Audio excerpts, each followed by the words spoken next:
نحمده ونصلي على رسوله الكريم اما بعد فقد قال الله تبارك وتعالى كما ورد في سورة النجم اعوذ بالله من الشيطان الرجيم بسم الله الرحمن الرحيم وأن عليه النشأة الأخرى وأنه هو أغنى وأقنى وأنه هو رب الشعرى وأنه أهلك عادا الأولى وثمود فما أبقى وقوم نوح من قبل إنهم كانوا هم أظلم وأطغى والمؤتفكة أهوى فغشاها ما غشا فبأي آلاء ربك تتمارى صدق اللہ العظیم۔ اور یہ کہ اللہ ہی کے ذمے ہے دوبارہ اٹھا دینا، اور یہ کہ اسی نے دولت دی، اسی نے خزانہ دیا، لیکن اس کے ایک معنی یہ بھی ہے کہ اسی نے جس کو بھی فقر آتا ہے اسی کی طرف سے آتا ہے۔ اغنا اقنا، اقنا چونکہ یہ باب افعال ہے تو اس میں سلب ماخذ کا ایک مفہوم بھی ہوتا ہے۔ وَأَنَّهُ هُوَ رَبُّ الشِّعْرَى، وہ ستارہ جس کی کہ عام طور پر پرستش کی جاتی تھی، یہ کہ اس کا رب بھی وہی ہے۔ وَأَنَّهُ أَهْلَكَ عَادًا الْأُولَى، اور یہ کہ اسی نے ہلاک کیا تھا پہلے عاد کو۔ عاد وہ قوم تھی جو احقاف میں آباد تھی، جن کی طرف کہ حضرت ہود علیہ السلام مبعوث ہوئے تھے، لیکن اس کے بعد پھر جو قوم سمود وجود میں آئی، چونکہ اسی قوم عاد میں سے جو اہل ایمان تھے اور حضرت ہود علیہ السلام انہوں نے وہاں سے ہجرت کی، اور پھر ان کی نسل سے یہ دوسری قوم جو سمود وجود میں آئی، تو اسے عاد ثانیہ بھی کہا جاتا ہے کہ پہلے عاد وہ تھے، دوسرے یہ عاد ہیں۔ سمود کو بھی عاد ثانیہ کہا جاتا ہے چونکہ یہ انہی کی نسل تھی۔ تو انہو اہلک عاد الاولیٰ، اسی نے ہلاک کیا تھا پہلے عاد کو۔ وثمود فابقیٰ، اور عاد ثانیہ یعنی سمود کو بھی تو پھر کسی کو باقی نہ چھوڑا۔ وقوم نوح من قبل، اور ہلاک کیا تھا اس نے نوح کی قوم کو اس سے پہلے۔ انہم کانوا ہم اظلم واطغیٰ، یقیناً وہ تو ان سے بھی بڑھ کر ظالم اور ان سے بھی بڑھ کر سرکش تھے۔ والمؤتفکۃ اہویٰ، اور وہ بستی کہ جسے اس نے پلٹ دیا تھا، الٹی ہوئی بستی کو اس نے پٹخ دیا، اس سے مراد ہے سدوم اور عمورہ کی بستیاں۔ فغشاها ما غشا، اور پھر اس کو ڈھانپ لیا جس چیز نے کہ ڈھانپ لیا۔ جب اس کے اوپر ایک دفعہ تو وہ زلزلہ آیا اور تلپٹ کر دیا، اور پھر اس پر کنکروں کی بارش ہوئی تھی۔ فغشاها ما غشا، تو وہ کنکروں کی بارش نے پھر ان کو ڈھانپ دیا۔ فبأي آلاء ربك تتمارى، تو تم اپنے رب کی کون کون سی قدرتوں کے بارے میں تم اسے جھٹلاؤ گے یا ان کے بارے میں شک کرو گے۔ ھذا نذیر من النذر الاولیٰ، ھذا یہ یعنی محمد صلی اللہ علیہ وسلم یہ بھی ایک خبردار کرنے والے ہیں، جیسے کہ اور بہت سے خبردار کرنے والے پہلے آ چکے ہیں۔ من النذر الاولیٰ، پہلے کے، نذیر کی جمع نذر۔ ازفت الازفہ، آ چکی ہے قریب وہ آنے والی۔ لیس لہا من دون اللہ کاشفہ، اور نہیں ہے کوئی اس کو کھول دینے والا اللہ کے سوا۔ اس کے یہ بھی معنی ہے کہ جیسے کشتی کا لنگر کہیں ہو تو لنگر کھول کر، لنگر اٹھا کر پھر کشتی کو روانہ کیا جاتا ہے، تو ایسے ہی وہ قیامت ابھی لنگر انداز ہے، لیکن اس کو روانہ کرنا، اسے چلانا اللہ ہی کا کام ہے جب وہ چاہے گا۔ اور یہ بھی ہے کہ اس کا علم جو ہے کہ کھول کر دکھا دیا جائے کہ وہ کب آئے گی، یہ بھی صرف اللہ کے پاس ہے، اس کے سوا کوئی نہیں ہے کہ جو بتا سکے کب آئے گی۔ افمن ھذا الحدیث تعجبون، تو کیا تم کو اس بات سے تعجب ہو رہا ہے؟ ھذا الحدیث، اس قرآن ہی کے بارے میں کہا جا رہا ہے۔ وتضحکون ولا تبکون، اور تم ہنستے ہو اور روتے نہیں ہو۔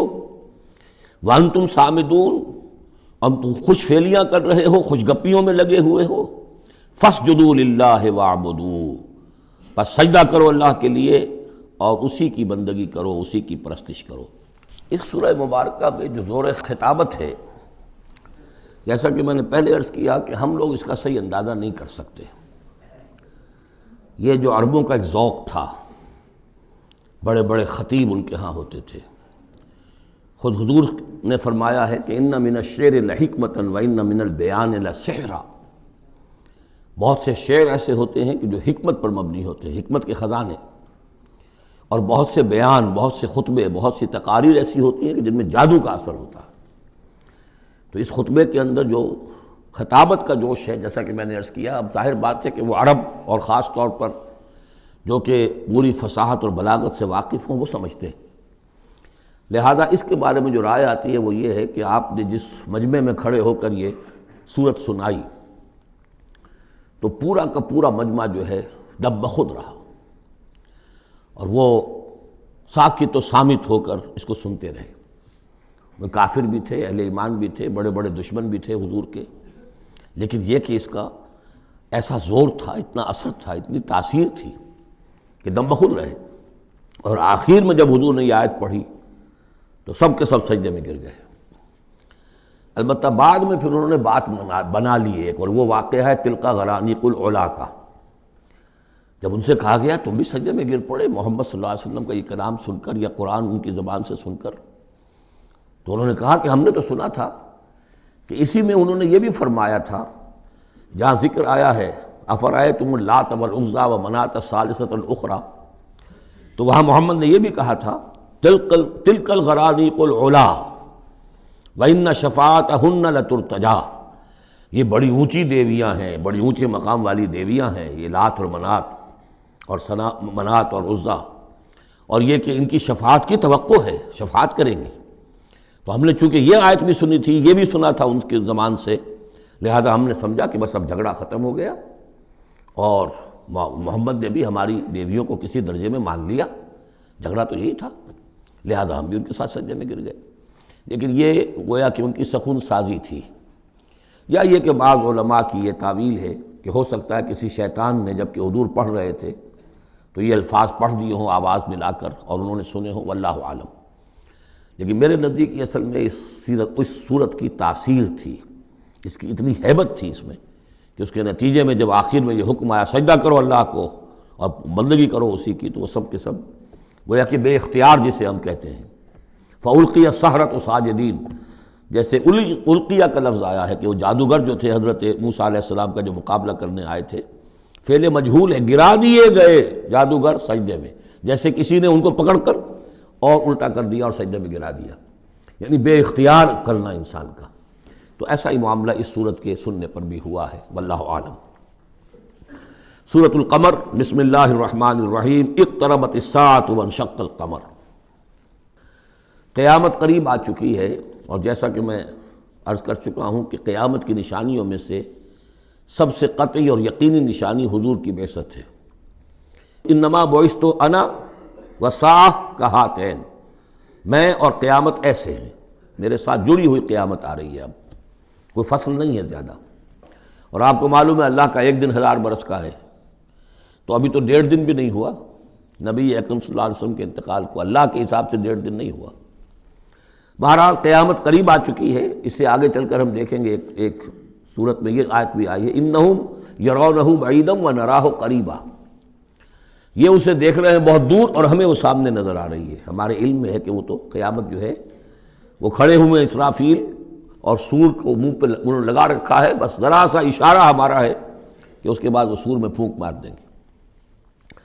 اقتربت الساعة وانشق القمر، اور ہو گیا، 2 ٹکڑوں میں منقسم ہو گیا. یہ ایک خرق عادت بات، میں اسے معجزہ نہیں کہہ رہا، اس لیے کہ میں نے معجزے کی جو بات ہے وہ پہلے بیان کی ہے. ہر رسول کا معجزہ وہ ہوتا ہے کہ جو دعوے کے ساتھ پیش کیا جائے، اور پھر خاص طور پر جب کہ مطالبہ کیا جا رہا ہو. اس قسم کا کوئی معجزہ محمد الرسول اللہ صلی اللہ علیہ وسلم کا سوائے قرآن کے نہیں.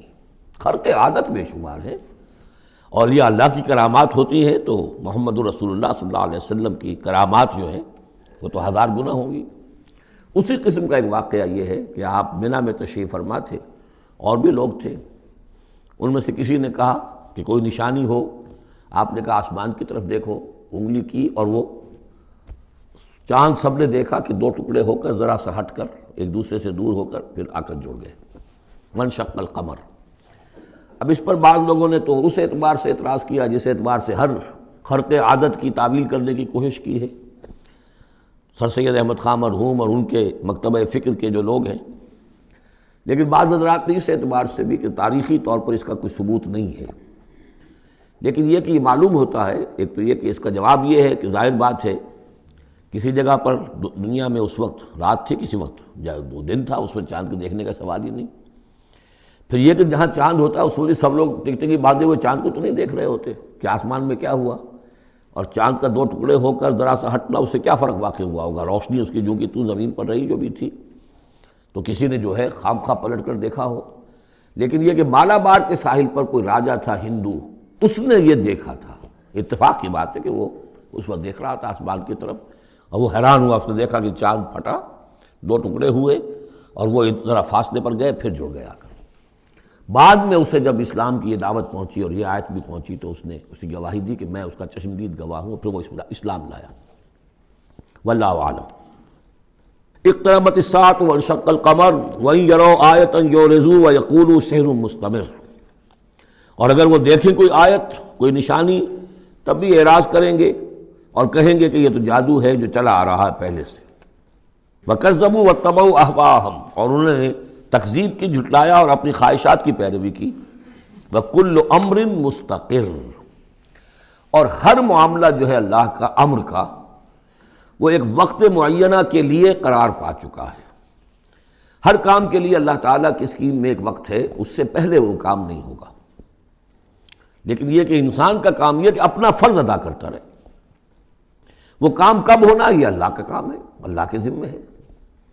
ہمیں اقامت دین کی جد و جہد کرنی ہے، اس لیے کہ ہمارا وہ فرض عین ہے، ہمیں تو وہ جد و جہد کرنی ہے، ہماری نجات کا دار و مدار اس پر ہے۔ ہمارا کام یہ کہ سمجھیں اس جد و جہد کے لیے طریقہ کار کیا ہے، سیرت النبی سے اس کے لیے اخذ کریں، پھر یہ کہ اس کے کیا آداب ہیں، کیا شرائط ہیں، اور اس کے لیے جو ہے پوری طرح غور و فکر کریں، یہ بات دوسری ہے۔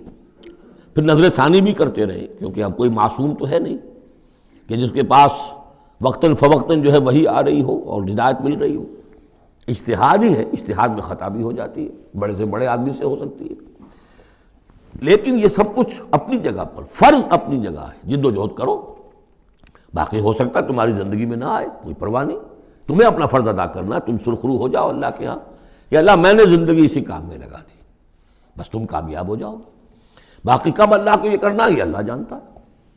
اس حوالے سے اصل میں جو لوگ ذرا ان چیزوں میں عجلت کے شکار ہو جاتے ہیں، پھر وہ یہ ہے کہ اگر دیکھتے ہیں کہ یہ تو کام نہیں ہو رہا، سیدھے طریقے سے نہیں ہو رہا، تو الٹے سیدھے طریقے، ٹیڑھی انگلیوں سے گھی نکالو اگر سیدھے سے نہیں نکل رہا، بائی ہک اور بائی کرک، دائیں بائیں سے کسی طریقے سے، پھر وہ غلطیاں ہوتی ہیں، پھر وہ تحریکیں جو ہیں غلط راستوں پہ پڑ جاتی ہیں۔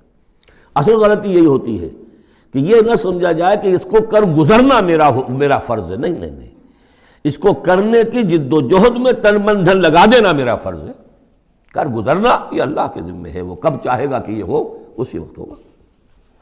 وَلَقَدْ جَاءَهُم مِّنَ الْأَنبَاءِ مَا فِيهِ مُزْدَجَرٌ، ان کے پاس وہ خبریں آ چکی ہیں، انباء الرسل، جس میں ڈانٹ ہے، ان کے لیے تہدید ہے، اگر ان خبروں کو وہ سنیں اور سمجھیں تو ان کے لیے بھی اس میں سبق ہے۔ حکمت بالغۃ، جہاں وہ ڈانٹ اور ڈپٹ ہے اس کے اندر، وہیں پر حکمت بھی ہے پوری، اور بالغہ پوری حکمت۔ فما تغنی النذر، لیکن یہ کہ یہ جو بھی آئے خبردار کرنے والے، ان سے ان کو کوئی فائدہ نہیں پہنچا۔ فتول عنہم، وہی ہر صورت میں آپ دیکھ رہے ہیں، اے نبی ذرا آپ درگزر کیجئے، آپ ذرا توجہ ہٹا لیجئے۔ فتول عنہم، تو آپ ذرا ان سے آپ اپنا رخ پھیر لیجئے۔ یوم یدعو الداعی الی شیء نکر، جب وہ دن آئے گا جس دن کہ ایک پکارنے والا پکارے گا ایک بڑی ناگوار چیز کی طرف، جب سور پھونکا جائے گا اور یہ نکلیں گے اپنے قبروں سے۔ خش عن ابصارہم، ان کی نگاہیں زمین میں گڑی ہوئی ہوں گی۔ یخرجون من الاجداث کانہم جراد منتشر، یہ اپنی قبروں سے ایسے نکل کر آئیں گے جیسے کہ ٹڈی دل پھیلا ہوا۔ ظاہر بات ہے ایک ایک جگہ پر نہ معلوم کتنے کتنے لوگ جو ہیں وہ دفن ہیں۔ اب پورے 10,000 برس نسل انسانی زمین پر اگر رہی ہے، یا ہو سکتا ہے اس سے بھی زیادہ ہو، اللہ عالم، تو پھر یہ کہ آخر انسان جو نکلیں گے، جو بڑے بڑے شہر گنجان آباد علاقے تھے وہاں سے جو نکلیں گے ٹڈی دل، جراد المنتشر، مہطعین الی الداعی، اور وہ دوڑتے ہوئے آئیں گے پکارنے والے کی پکار پر۔ یقول الکافرون ھذا یوم عسیر، ساتھ ہی وہ کافر جو ہیں، کیونکہ جیسا کہ آگے چل کر ہم پڑھیں گے سورہ قیامہ میں، بل الانسان علی نفسہ بصیرہ، ہر انسان کو معلوم ہوگا میں کتنے پانی میں ہوں، کہاں کھڑا ہوں، میں نے زندگی کہاں گزاری تھی۔ تو کافر کہیں گے یقول الکافرون ھذا یوم عاصر، یہ تو بڑا سخت دن ہے۔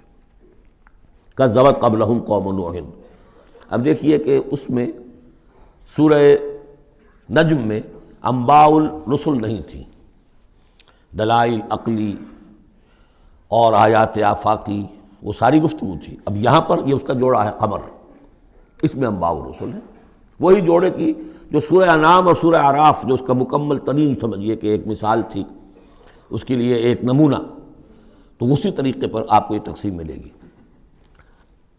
کذبت قبلہم قوم نوح، جھٹلایا تھا ان سے پہلے نوح کی قوم نے، فکذبوا عبدنا، انہوں نے ہمارے بندے کو جھٹلا دیا، وقالوا مجنون وازدجر، کہا مجنون ہے، پاگل ہو گیا ہے، اور جھڑک دیا گیا ہمارا وہ بندہ، ہمارا وہ جل قد رسول۔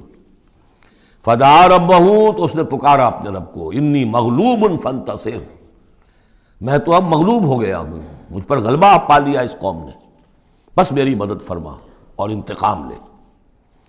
جیسے کہ ہم پڑھ چکے ہیں وَلَقَدْ سَبَقَتْ كَلِمَتُنَا لِعِبَادِنَا الْمُرْسَلِينَ إِنَّهُمْ لَهُمُ الْمَنْصُورُونَ وَإِنَّ جُنْدَنَا لَهُمُ الْغَالِبُونَ، یہ بات تو ہماری بہت پہلے سے طے شدہ ہے ہمارے رسولوں کے بارے میں کہ ان کی مدد ہو کر رہے گی اور ہمارا لشکر جو ہوگا وہی غالب آ کر رہے گا۔ تو جب انہوں نے دعا کی، دہائی دی، انی مغلوب فانتصر ففتحنا ابواب السماء بماء منہمر، تو ہم نے کھول دیے آسمان کے دروازے اس پانی کے ساتھ جو پھر چھاجوں برستا رہا مسلسل۔ وفجرنا الارض عیونا، اور ہم نے زمین کو بھی پھاڑ دیا جگہ جگہ سے، چشمے اس میں سے نکال دیے۔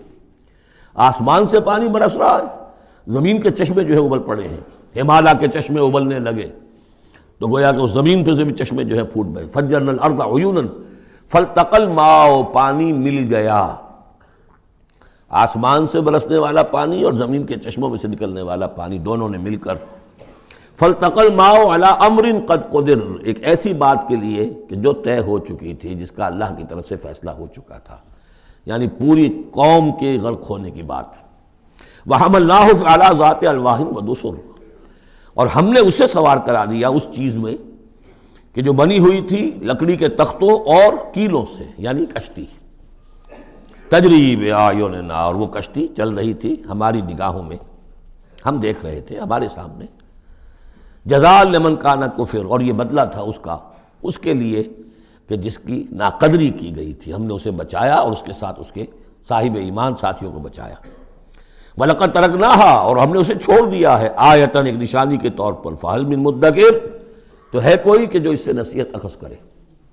جیسا کہ میں نے عرض کیا، یہ کشتی بھی جیسے شداد کی جنت جو ہے اب دنیا میں معلوم ہو گئی ہے کہ وہ نیچے ریت کے اندر دبی ہوئی موجود ہے، اور جیسے یہ حضرت لوط جہاں بھیجے گئے تھے ان شہروں کے بھی کھنڈرات اب معلوم ہو گیا ہے کہ سمندر کی تہہ میں موجود ہیں، اسی طرح سمجھ لیجئے کہ وہ کشتی بھی ایک روز کھل کر سامنے آ جائے گی۔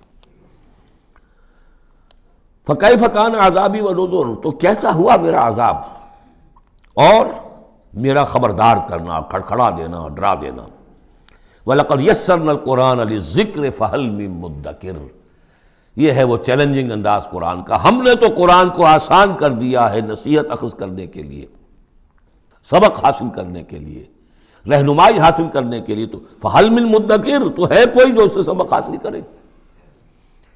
جو لوگ اس صورت کو آج پڑھ رہے ہیں، اور یہ 4 دفعہ یہ آنی ہے، یہ آیت، یہ ترجیحی آیت ہے، دوہرا کر آ رہی ہے یہاں پر، یہ آپ میں سے ہر ایک کے لیے اللہ تعالیٰ کی طرف سے ایک اتمام حجت ہے کہ آپ اگر اب بھی کمر نہیں کستے، عربی سیکھنے کے لیے وقت نہیں نکالتے، قرآن کو سمجھنے کا اگر عزم مصمم نہیں کرتے، تو گویا کہ اللہ تعالیٰ کی طرف سے جو پرسش ہے اور جو پوچھا جائے گا وہ اور سخت ہو جائے گی۔ اور کسی کو تو بتایا نہیں گیا، لوگوں کو معلوم نہیں، لوگوں کو تو صرف ثواب بتائے گئے، للیلۃ القدر میں ایک نفل پڑھو گے اتنے 1000 نفلوں کا ثواب ہو جائے گا، وہ بیچارے نفل پڑھتے جا رہے ہیں، انہیں کیا پتہ قرآن میں کیا ہے، قرآن نے کیا کہا ہے۔ تو فرمایا وَلَقَدْ يَسَّرْنَا الْقُرْآنَ لِلذِّكْرِ، تم یہ نہیں کہہ سکو گے اللہ بہت مشکل کتاب تھی، یہ نہیں، بہت آسان کتاب ہے۔ باقی رہ گئی ایک زبان، تو عربی زبان کو مردہ زبان تو نہیں ہے، عبرانی زبان کو یہودیوں نے زندہ کر دیا، مر چکی تھی بالکل۔ سنسکرت کو ہندوؤں نے زندہ کر دیا جو مر چکی تھی بالکل، لیکن یہ عربی زبان یہ تو بڑی زندہ زبان ہے. کتنا بڑا علاقہ ہے دنیا میں کہ جس کے بولنے والے یہ ہیں. آج کوئی انٹرنیشنل فورم ایسا نہیں ہے جس میں عربی زبان میں ترجمہ ساتھ نہ ہوتا ہو. یہ تو دنیا کی مانی ہوئی چوٹی کی زبانوں میں سے ہے.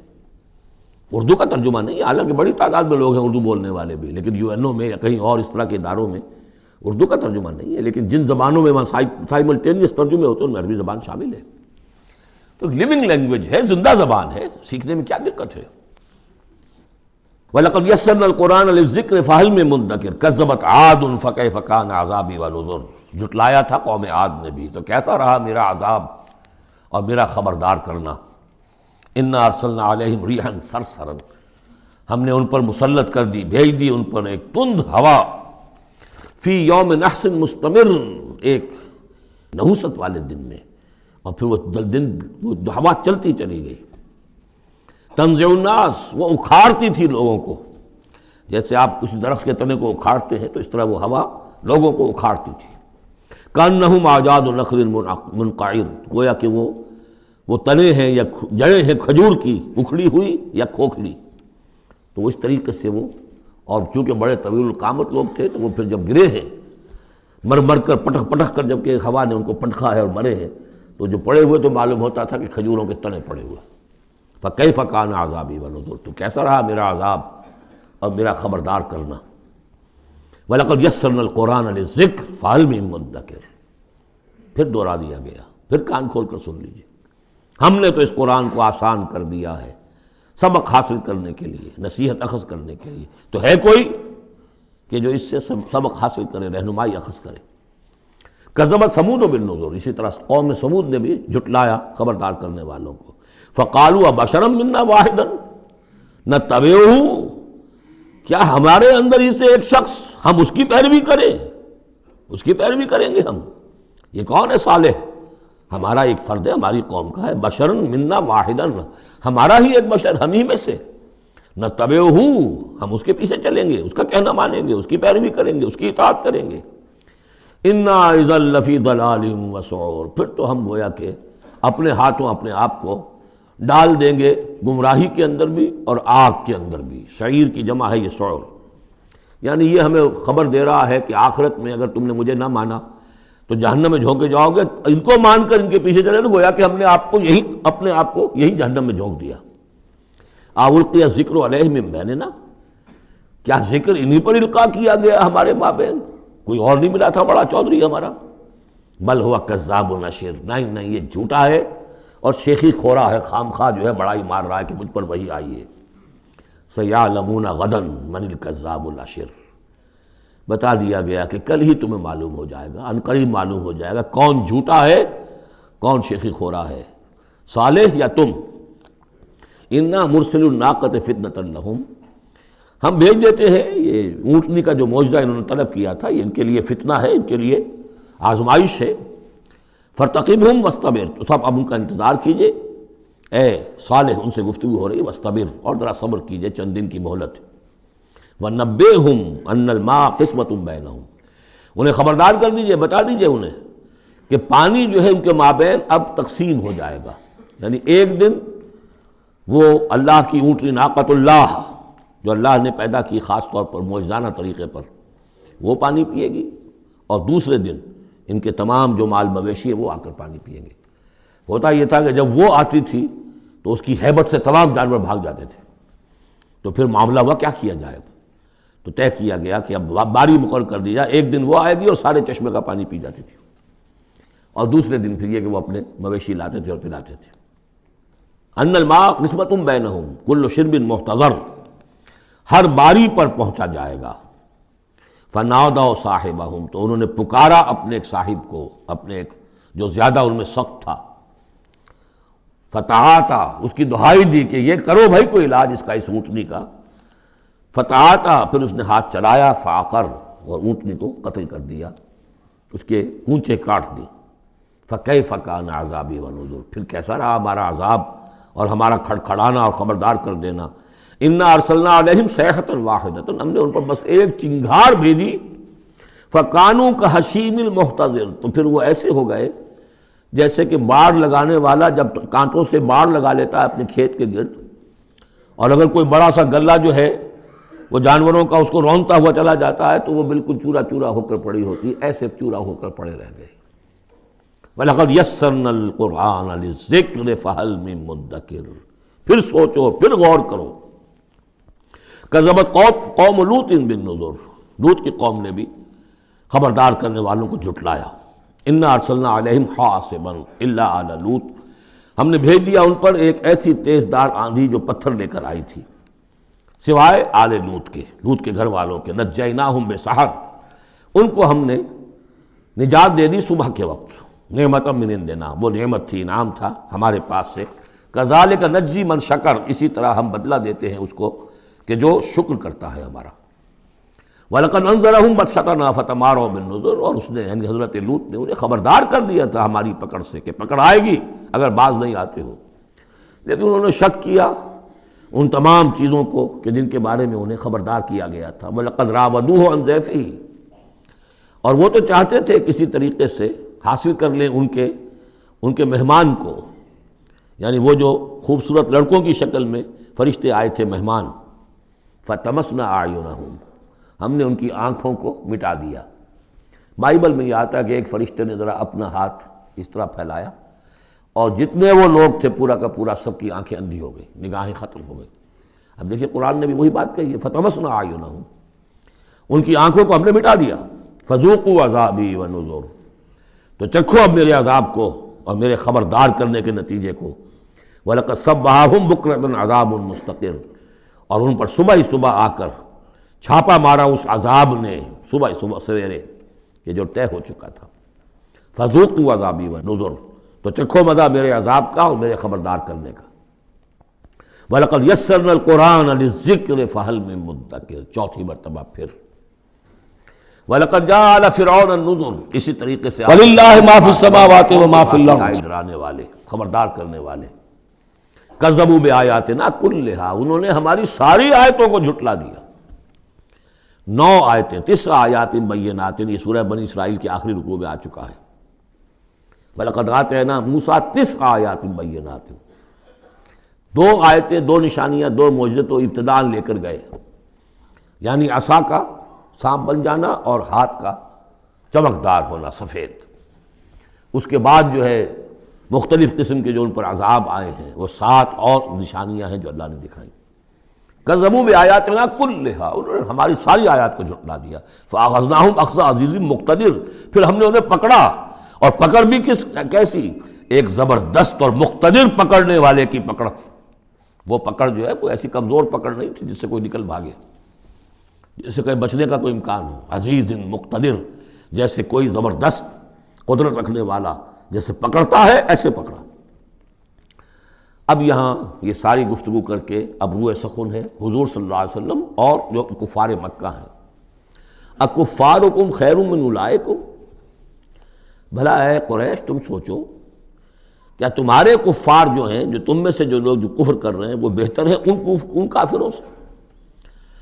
اگر ان پر اللہ کا عذاب آیا تھا تو تم پر کیوں نہیں آ جائے گا؟ اکفارکم خیر من اولئکم ام لکم براۃ فی الزبر، یا تمہارے لیے اللہ تعالیٰ کی طرف سے کوئی فارغ خطی ہے، کوئی ایشورنس ہے کسی سابقہ کتابوں میں کہ تم پر عذاب نہیں آئے گا؟ اگر ان پر عذاب آیا، ان کو اللہ نے ہلاک کر دیا، ان کو برباد کر دیا، تو کون سی رکاوٹ ہے، کیوں نہیں تم پر آئے گا؟ ام یقولون نحن جمیع منتصر، کیا ان کا خیال ہے کہ ہماری بڑی جمعیت ہے، ہم طاقتور ہیں اور ہم بدلہ لینے پر قادر ہیں؟ سیہزم الجمع ویولون الدبر، ان قریب ان کی جمعیت شکست کھا جائے گی۔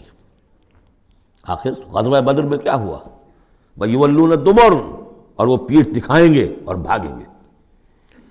تو روایت سیرت میں جو آتا ہے واقعہ کہ حضور نے جو طویل دعا کی اور طویل سجدہ کیا بدر سے ایک شب پہلے، طویل ترین دعا آپ نے کی، طویل ترین سجدہ کیا، اس میں جو دعا کی اس میں یہاں تک الفاظ آئے کہ اللہ اگر یہ سب ہلاک ہو گئے جو میری 15 برس کی کمائی ہے جو میں نے لا کے میدان میں ڈال دی ہے، پھر قیامت تک تیری بندگی کرنے والا کوئی نہیں ہوگا۔ کیوں؟ کہ میں تیرا آخری رسول ہوں، میرے بعد کوئی نبی نہیں، کوئی رسول نہیں، میری 15 برس کی کمائی یہ ہے جو میں نے لا کے یہاں ڈال دی. تو اس کے بعد پھر حضرت ابوبکر نے بھی کہا، وہ پہرے پر کھڑے ہوئے تھے کہ بس حسبک حسبک، حضور بس کیجئے بس کیجئے. لیکن عین اسی وقت پھر یہ آپ نے سر اٹھایا تو کہا، یہی آیت پڑھتے ہوئے آپ کی زبان مبارک پر یہ آیت جاری تھی اس وقت، سَيُهْزَمُ الْجَمْعُ وَيُوَلُّونَ الدُّبُرَ. یہ جمعیت جو ہے 1000 کی، یہ شکست کھا جائے گی اور یہ سب پیٹھ دکھا کر بھاگیں گے. بَلِ السَّاعَةُ مَوْعِدُهُمْ وَالسَّاعَةُ أَدْهَىٰ وَأَمَرُّ. بلکہ یہ تو چھوٹے موٹے عذاب ہیں جو دنیا میں آئیں گے، شکست ہو جائے گی اور کچھ مارے جائیں گے 70 ان کے، یا کچھ اور ہو جائے گا، یا ذلت ہو جائے گی، رسوائی ہو جائے گی. سن 9 ہجری میں اعلان عام کر دیا جائے گا قتل عام کا، اور پھر یہ جو ہے پھر یہ ایمان لائیں گے یا عرب چھوڑ کے بھاگ جانے پر مجبور ہو جائیں گے. لیکن یہ چھوٹی چیزیں ہیں. بَلِ السَّاعَةُ مَوْعِدُهُمْ، اصل جو ان کے وعدے کا وقت ہے وہ ہے قیامت. وَالسَّاعَةُ أَدْهَىٰ وَأَمَرُّ. اور وہ قیامت جو ہے وہ بہت بڑی آفت بھی ہے اور بہت کڑوی بھی ہے. مرن کہتے ہیں کڑوے کو، اور امر سب سے زیادہ کڑوی. ان المجرمین فی ضلال وسعور. یقیناً یہ مجرم جو ہے یہ بھٹکے ہوئے بھی ہے اور یہ آگ کے مختلف طبقات کے اندر ہوں گے. یوم یسحبون فی النار علی وجوہہم، جس دن کہ یہ گھسیٹے جائیں گے آگ میں ان کے چہروں کے بل. ذوقوا مس سقر، کہا جائے گا ذرا اس آگ کے مس ہونے کا مزہ چکھو. انا کل شیء خلقناہ بقدر. یقیناً تمام چیزیں جو ہم نے پیدا کی ہیں ایک اندازے کے مطابق پیدا کی ہیں. وما امرنا الا واحدۃ کلمح بالبصر. اور ہمارا جو امر ہے اس کی شان تو یہ ہے کہ بس جیسے نگاہ کا لپک جانا. وہی بات کن فیکون، ہمارے امر کا معاملہ تو یہ ہے.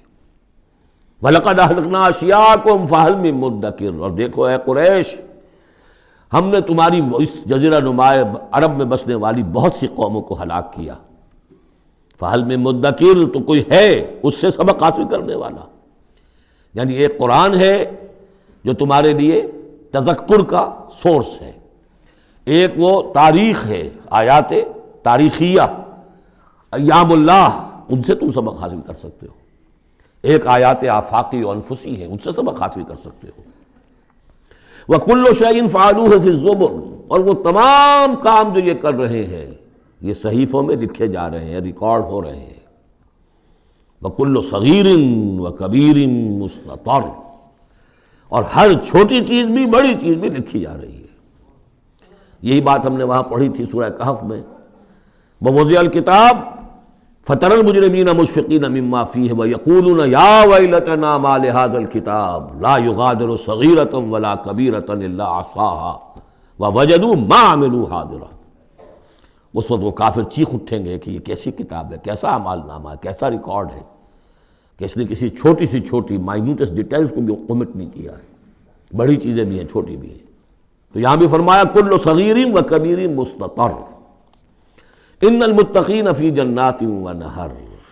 یقیناً ہمارے خدا ترس بندے، ڈرنے والے بندے، آخرت کے خیال سے لرزاں و ترساں رہنے والے بندے، ہمارے احکام کی پابندی کرنے والے بندے، دنیا کی زندگی میں پھونک پھونک کر قدم رکھنے والے بندے، وہ ہوں گے باغات میں اور نہروں میں، چشموں میں. فی مقعد صدق عند ملیک مقتدر. ان کا بہت اعلیٰ رتبہ ہوگا. قدم صدق، یہ سورہ یونس میں بھی آ چکا ہے. قدم صدق عند ربہم، عند ملیک، اس بادشاہ کے مقرب ہو جائیں گے، قریب ہوں گے. مقتدر، شہنشاہ ارض و سما جو مقتدر ہے اس کے مقربین میں ان کا شمار ہوگا. اللہم ربنا اجعلنا منہم، اللہم ربنا اجعلنا منہم، اللہم ربنا اجعلنا منہم. آمین یا رب العالمین. سورۃ الرحمن اور سورۃ الواقعہ یہ آخری جوڑا ہے. میں نے عرض کیا تھا شروع میں کہ یہ 7 صورتیں جو ہیں ان میں سے سورہ قاف منفرد ہے، سورہ زاریات، سورہ طور جوڑا ہے، سورۃ النجم، سورۃ القمر جوڑا ہے، سورۃ الرحمن، سورۃ الواقعہ یہ جوڑا ہے. یہ جوڑا بڑا عجیب ہے. قرآن مجید کی یہ 2 صورتیں ایسی ہیں کہ نبوت، رسالت، وحی، ان تینوں کے ذکر سے بالکل خالی، ذکر ہی نہیں۔ ہر صورت کا اپنا ایک مزاج ہے، اپنی ایک خاص شان ہے اس میں۔ اور دوسرے یہ کہ سورہ رحمان جو ہے یہ واحد صورت ہے پورے قرآن میں جس میں مسلسل خطاب جنوں اور انسانوں سے متواتر ہو رہا ہے، پیرلل۔ ویسے تو یہ کہ یہ بات میں عرض کر چکا ہوں کہ جنوں میں کوئی نبی نہیں، ان میں روح نہیں ہے، روح آدم میں پھونکی گئی تھی، اور چونکہ ریسیپینٹ آف وحی از روح، تو ان کے ہاں وحی نہیں ہے، لہذا وہ بھی جو انسانوں میں رسول آئے ہیں انہی کی ہدایت کے پیرو رہے۔ ان میں سے جو اچھے لوگ ہیں، جو نیک لوگ ہیں، وہ ایمان لائے، جس کی ایک مثال ہمارے سامنے آ بھی چکی ہے۔ وہ جنات تھے، حضرت موسیٰ پر ایمان رکھنے والے تھے، تورات کے ماننے والے تھے، اور ان کا گزر ہوا، قرآن انہوں نے سنا، وہ ایمان لے آئے، اور پھر جا کر وہ اپنی قوم میں تبلیغ شروع کر دی۔ تو گویا کہ قرآن مجید میں جب یا ایھا الناس کہا جاتا ہے تو اگرچہ انسان مراد ہیں، لیکن یہ کہ انہی کے تابع خطاب جو ہے وہ جنات سے بھی ہے، لیکن اس صورت میں اس کو کھول دیا گیا۔ باقی یہ اسی پر قیاس کرتے ہوئے پورے قرآن کو سمجھیے کہ اس پورے قرآن کے مخاطب انسان بھی ہیں، جنات بھی ہیں، لیکن یہاں صرف یہ کہ اس کو ایک ایک قدم کے اوپر تثنیہ کا صیغہ، فَبِأَيِّ آلَاءِ رَبِّكُمَا تُكَذِّبَانِ فَبِأَيِّ آلَاءِ رَبِّكُمَا تُكَذِّبَانِ یا معشر الجن والانس، اے انسانوں اور اے جنات کی جماعتوں، جو کھل کر جو ہے صراحت کے ساتھ جو ہے انسانوں کے ساتھ جنات کا ذکر اور ان سے خطاب، تو صرف اس ایک صورت میں پورے قرآن مجید میں۔ ایک اور بات یہ ہے کہ اس میں دو جنتوں کا تذکرہ ہے، اور سورہ واقعہ میں بھی ایسا ہی ہے۔ ان دونوں میں ترتیب عجیب ہے مضامین کے اعتبار سے، جس کو کہ آپ مرر امیج کہتے ہیں۔ آج کل مکان بہت سے بنتے ہیں ایسے کہ بالکل مرر امیج ہوتے ہیں کہ یوں لا کے ملا دیے تو ایک جیسے ہوں گے۔ ڈرائنگ روم جڑے ہوئے ہیں، پھر کوئی بیڈ روم ہے وہ ادھر ہے، پھر ادھر آخر میں پورچ ہے، وہی نقشہ ادھر ہے وہی نقشہ ادھر ہے، تو گویا کہ ہے مرر امیج۔ تو ان دونوں صورتوں میں مضامین جو ہے مرر امیج کے ساتھ ہے۔ سورہ رحمان میں قرآن مجید کی عظمت کا بیان اور اس کا جو حق ہے جو انسانوں کو ادا کرنا چاہیے اس کو مضمر کیا، اور عظمت قرآن کا بیان کیا۔ یہ شروع ہو رہی ہے صورت اس سے۔ سورہ واقعہ میں وہ آخر میں آئے گا قرآن کی عظمت کا بیان، اور جو لوگ کہ اس کا حق ادا نہیں کرتے ان کا انجام۔ پھر اس میں اس کے بعد جو ہے پہلے ذکر ہے اہل جہنم کا، اور اس کے بعد ہے دو طرح کی جنتوں کا، دو درجے ہیں اہل جنت کے، لیکن وہاں کیا ہے؟ پہلے تذکرہ ہے دو کامیاب گروہوں کا، اور پھر آخر میں تذکرہ ہے جہنمیوں کا۔ اس اعتبار سے اس میں مضامین کی بڑی گہری مناسبت بھی ہے، اور ایک مرر امیج کی ترتیب سے یہ عکسی ترتیب ان کے مضامین میں ہے۔ سورۃ الرحمن، بسم اللہ الرحمن الرحیم۔ نوٹ کر لیجئے یہ ترجیحی جو آیت ہے اس میں 31 مرتبہ آئی ہے آیت۔ کل آیات 78 ہیں، جن میں سے 31 جو ہیں وہ تو در حقیقت فَبِأَيِّ آلَاءِ رَبِّكُمَا تُكَذِّبَانِ اس کی تکرار ہے۔ یہ اسلوب قرآن مجید میں یا تو سورہ شعراء میں آ چکا ہے، 8 بار وہ الفاظ آئے تھے، إِنَّ فِي ذَلِكَ لَآیَةً وَمَا كَانَ أَكْثَرُهُم مُؤْمِنِينَ وَإِنَّ رَبَّكَ لَهُوَ الْعَزِيزُ الرَّحِيمُ، 8 مرتبہ۔ یا یہ القمر میں ہم 4 دفعہ پڑھ چکے ہیں، فَكَيْفَ كَانَ عَذَابِي وَنُذُرِ وَلَقَدْ يَسَّرْنَا الْقُرْآنَ لِلذِّكْرِ فَهَلْ مِن مُدَّكِرٍ۔ اور یہاں سورۃ الرحمن میں 31 بار آئے گا فَبِأَيِّ آلَاءِ رَبِّكُمَا تُكَذِّبَانِ۔ بسم اللہ الرحمن الرحیم۔ الرحمن علم القرآن خلق الانسان علمہ البیان۔ رحمان، اور یہ اللہ کا وہ نام ہے جو رحمت کے مادے سے، لیکن خاص شان اس کی یہ ہے کہ جس میں ایک طوفانی کیفیت ہے اللہ کی رحمت، ٹھاٹھے مارتے ہوئے سمندر کی طرح۔ غضبان ہم پڑھ چکے ہیں 2 دفعہ، نہایت غضبناک، حضرت موسیٰ کے لیے لفظ آیا غضبان آصفہ۔ تو عرب کہے گا اگر بھوک سے مر رہا ہے انا جوعان، پیاس سے مر رہا ہے انا عطشان، تو رحمان کے وزن پر بہت مبالغہ ہوتا ہے، اور اس میں ایک شان ہوتی ہے جیسے کہ طوفانی شان، طوفان وہ بھی اسی میں ہے۔ الرحمن وہ ہستی کہ جس کی رحمت ٹھاٹھے مارتے سمندر کے مانند ہے۔ علم القرآن، اس نے قرآن سکھایا ہے، یعنی یہ کہ قرآن مجید یہ عظمت کا تصور کرو، یہ اللہ کی رحمانیت کا مظہر عتم ہے، اس کی رحمت کی سب سے بڑی شان، اس کا مظہر عتم جو ہے وہ قرآن ہے۔ دوسری بات یہ، اللہ کے ناموں میں چوٹی کا نام رحمان ہے، بہت پسندیدہ، رحمت کی تو ضرورت ہر شخص کو ہے۔ حضور نے فرمایا میں بھی مستغنی نہیں۔ آپ نے ایک موقع پہ فرمایا کہ کوئی جنت میں صرف اپنے اعمال کی بنیاد پر نہیں جائے گا جب تک کہ رحمت خداوندی دستگیری نہ کرے، اور حضرت عائشہ سے ہے یہ روایت۔ حضرت عائشہ نے پوچھ لیا، ظاہر بات ہے میاں بیوی کے درمیان ایک بے تکلفی بھی ہوتی ہے کہ کیا حضور آپ بھی؟ آپ نے فرمایا ہاں میں بھی۔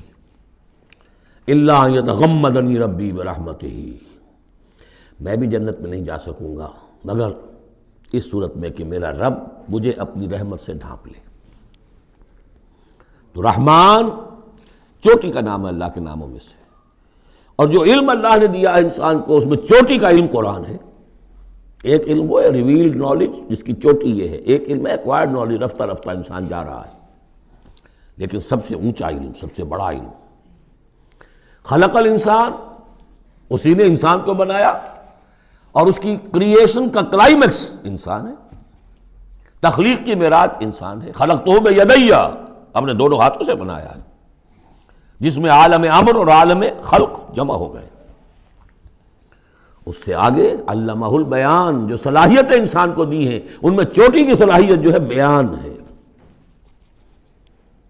انسان کو کہا گیا حیوان ناطق، نطق، قوت بیان، اور یہ بات ہمیں معلوم ہے کہ یہ جو انسان کا جو برین ہے، ظاہر بات ہے گوریلاز میں بھی ہے، چمپینزیز میں بھی ہے، اور بھی حیوانات کے اندر بھی ہے، گھوڑے کا بھی برین ہے، لیکن یہ برین جیسے جیسے رفتہ رفتہ لوور اینیمل سے اوپر آپ آ کر دیکھتے ہیں، ہائیسٹ انسان کے اندر آ کر اس کا جو گرے میٹر ہے، وہ جو ہائیسٹ ایوالوڈ فارم ہے، اس میں مختلف ایریاز ہیں۔ یہ ویژن کا ایریا ہے، آنکھ سے جو انفارمیشن جا رہی ہے وہ پھر ڈسائفر ہوتی ہے گرے میٹر کے اس پچھلے حصے کے اندر، ہیئرنگ ایریا ہے۔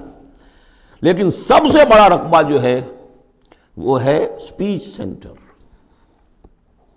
اور اس کے دو حصے ہیں، دوسرے کی بات سننا اور سمجھنا، پھر اپنی بات کہنا، یہ دو ایسپیکٹس ہیں اس کے۔ تو سپیچ سینٹر، اس میں دونوں چیزیں آ جائیں گی، کلام کا فہم اور پھر کلام کو دوسروں تک پہنچانا۔ تو علمہ البیان، اللہ نے صلاحیتیں تو اور بھی دی انسانوں کو بہت سی، آنکھ بھی دی، کان بھی دیا، لیکن یہ آنکھ اور کان تو حیوانات میں بھی ہے، بلکہ بعض حیوانات کی بصارت ہم سے کہیں زیادہ آگے ہے۔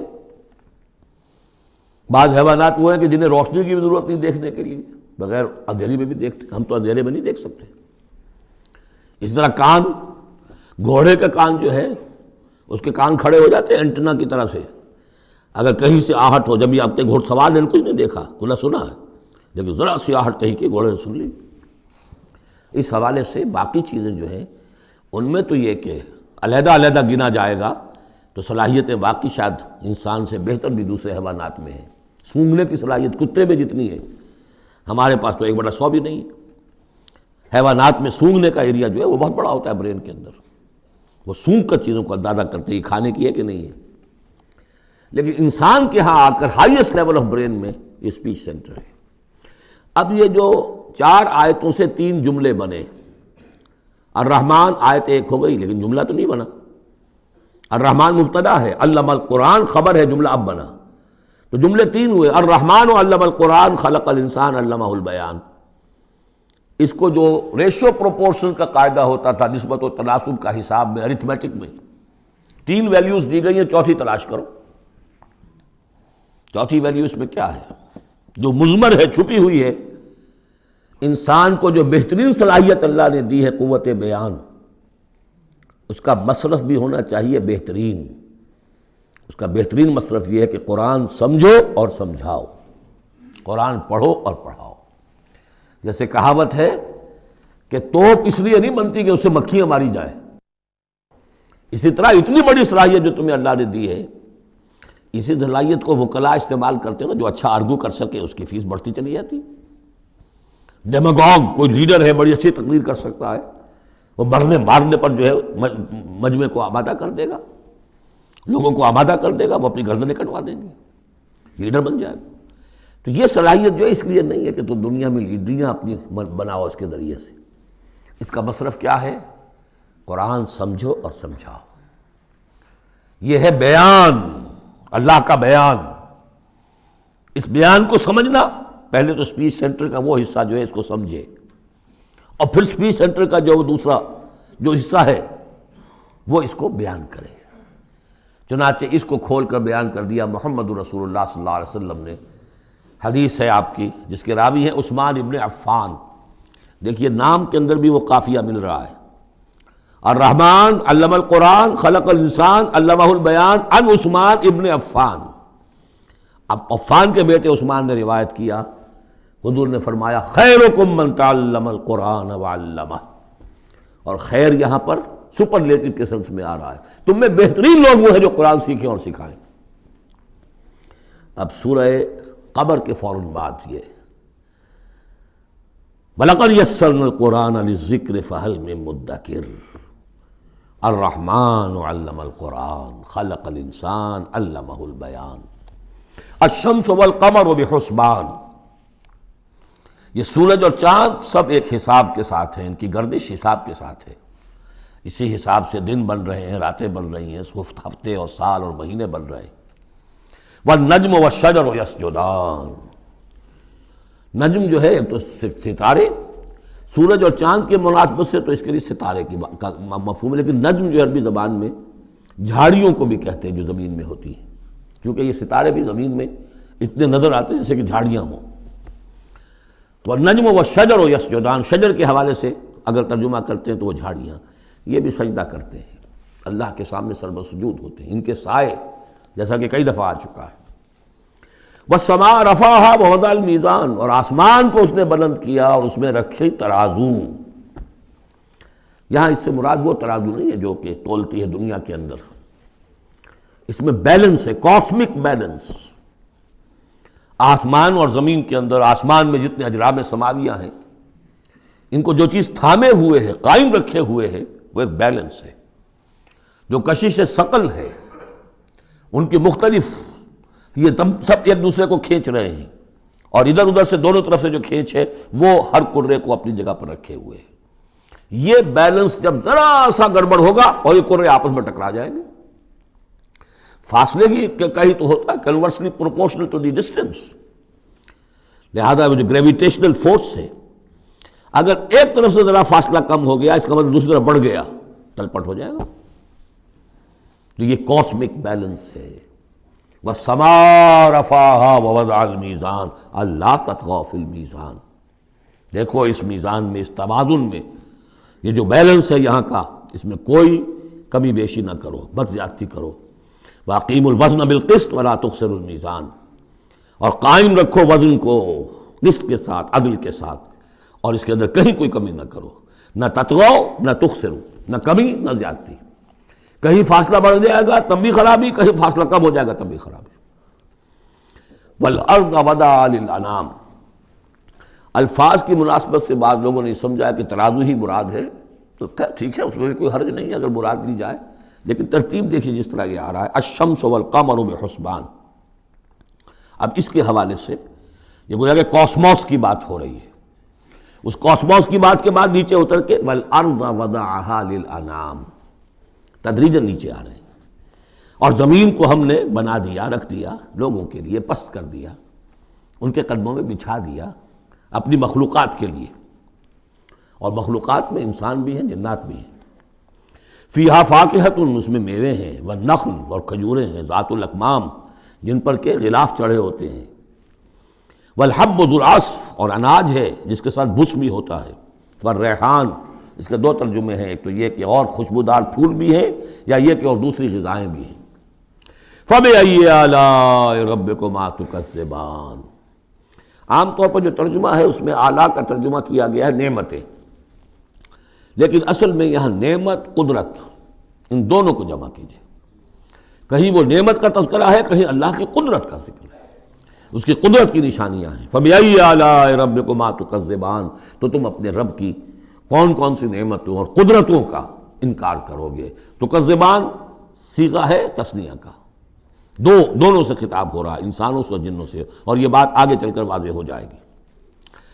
خلق الانسان من صلصال کالفخار، ہم نے بنایا انسان کو اس صلصال سے، اس سوکھی ہوئی خشک مٹی سے، وہ گارا سنا ہوا گورا، صلصال من حمإ مسنون، اور جب وہ اتنا سوکھ گیا کہ کھنکنے لگا، کالفخار جیسے ٹھیکرا ہوتا ہے، اسے بنایا۔ وَخَلَقَ الْجَانَّ مِن مَارِجٍ مِّن نَار، اور جنات کو ہم نے بنایا آگ کی لپٹ سے، جس کو کہ ہم اس سے پہلے پڑھ چکے ہیں سورہ ہجر میں، نار السموم، لو جیسی ہوتی ہے جس کے اندر کی آگ ہوتی ہے۔ تو ایسے ہی وہ جو فلیم ہوتا ہے، شعلہ، اس کا ایک حصہ تو ہے جو نظر آتا ہے، اور ایک حصہ وہ جو نظر نہیں آتا۔ وہ جو اوپر کا حصہ ہے وہ ہے جہاں پہ سب سے زیادہ ہیٹ، ٹیمپریچر ہائیسٹ وہاں ہوتا ہے، وہ ہے مارج من نار۔ فبأي آلاء ربكما تكذبان، رب المشرقین و رب المغربین، وہ رب ہے مشرقوں کا بھی، دونوں مشرقوں کا اور دونوں مغربوں کا۔ یہ تسنیہ کی جو مناسبت سے یہاں پر مشرقین و مغربین کہا، کہیں مشارق والمغارب ہے، رب المشارق والمغارب، کہیں مشرق و مغرب ہے، اور یہ سب ٹھیک ہے، مشرق و مغرب واحد کی حیثیت سے بھی درست ہے۔ اور مشرقین اور مغربین، اس وقت کا جو مشرق ہے جہاں سورج نکل رہا ہے، اس کے مقابلے میں مغرب ہے جہاں وہ ڈوبے گا، لیکن وہی مغرب وہ مشرق ہے دوسرے ہمارا جو پیچھے جو حصہ ہے گلوب کا، اس کا مشرق ہے، اور جو ہمارا مشرق ہے وہ اس کا مغرب ہے۔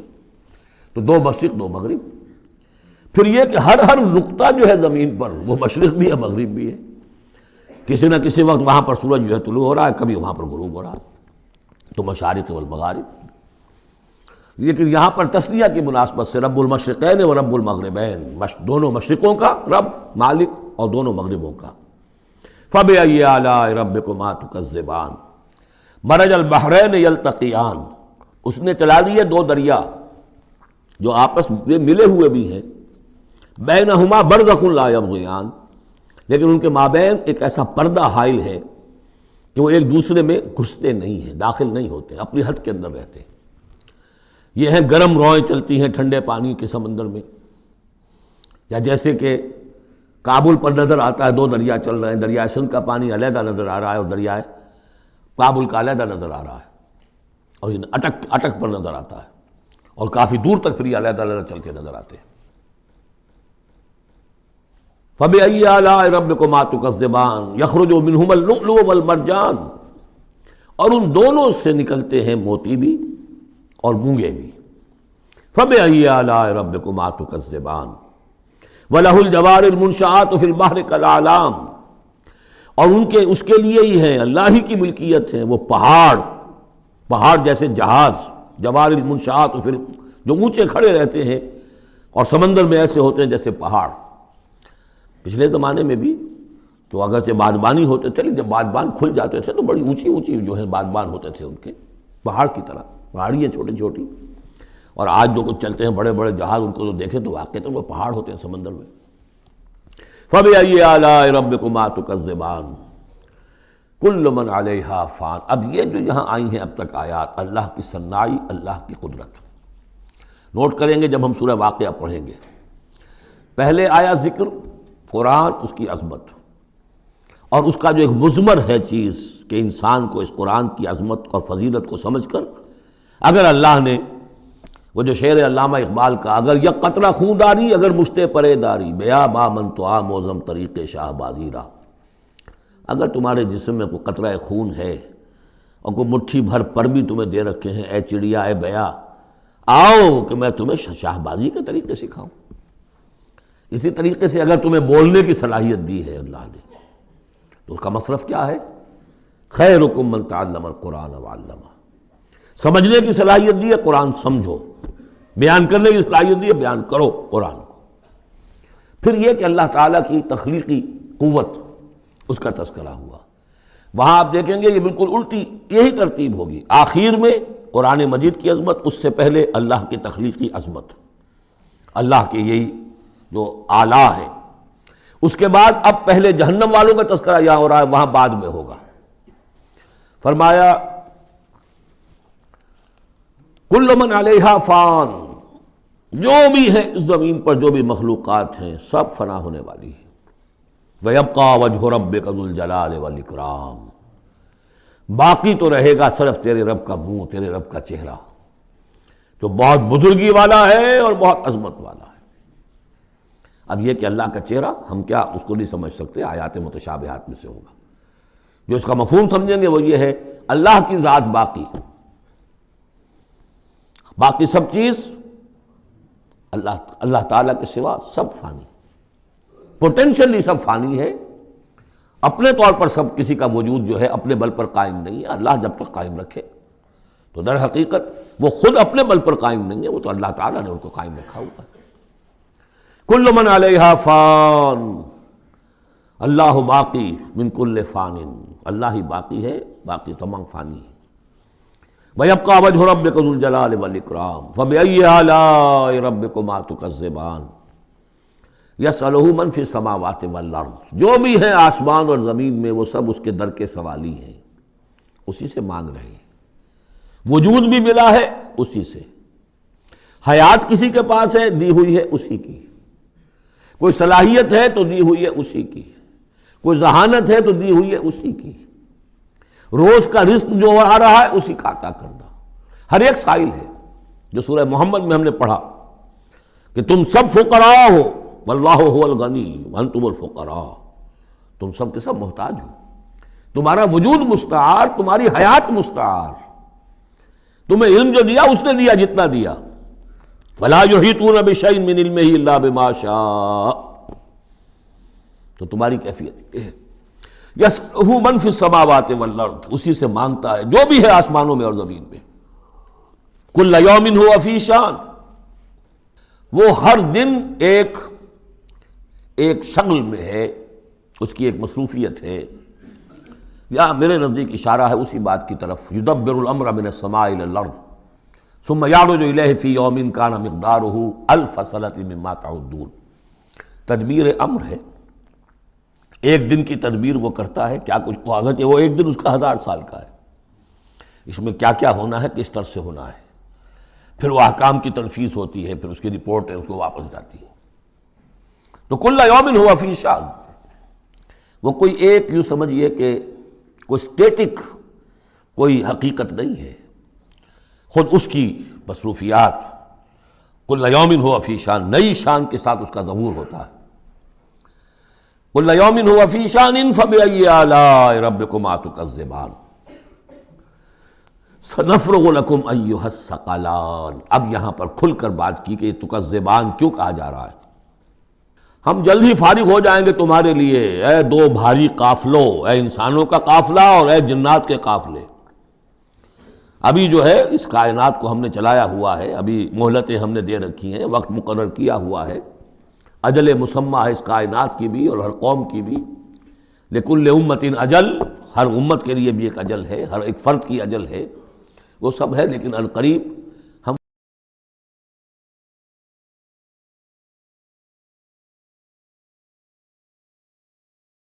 فَبِأَيِّ آلَاءِ رَبِّكُمَا تُكَذِّبَانِ، تو اے جنات اور اے انسانوں کی جماعتوں، تم اپنے رب کی کن کن نعمتوں کا اور کن کن صنائیوں کا، کن کن قدرتوں کا انکار کرو گے۔ بارک اللہ لی ولکم فی القرآن العظیم ونفعنی وإیاکم بالآیات والذکر الحکیم۔